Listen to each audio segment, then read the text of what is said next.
อยู่ในคลิปที่3นี้เนาะแม่นเราจะมาเว้าเกี่ยวกับจุดสั่งซื้อตัวนี้เลยอยู่ในนี้มันสิมีอยู่6รายการที่เราจะได้ใช้เนาะแต่ว่ามื้อนี้ข้าพเจ้าจะมาแนะนำเกี่ยวกับการใช้รายการนี้เลยอัปเดตสถานะจาก M เป็น S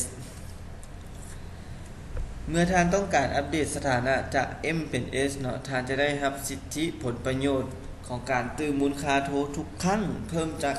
2% เป็น 5%ซึ่งการอัปเดตสถานะจาก M เป็น S นี่เนาะท่านจะต้องมีเงิน T-Point 50,000 กีบขึ้นไป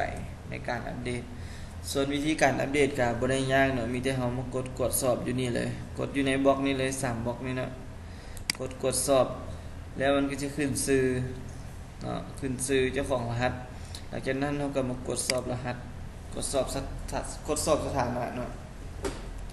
หลังจากที่เรากดสอบสถานะแล้วเราก็มีแต่มากดตกลงเลยก็ถือว่าเป็นการสำเร็จเนาะในการอัปเดตสถานะนี้ส่วนเมนูจุดสั่งซื้อนี่ก็บ่ได้มีหยังที่ว่าใช้ยากเลยเนาะเพราะว่าพวกนี้ก็จะเป็นรายงานการใช้ของเราอยู่ในระบบนี้ซื่อๆเนาะสำหรับคลิปนี้ก็ถือว่าจบลงเพียงที่เท่านี้เนาะ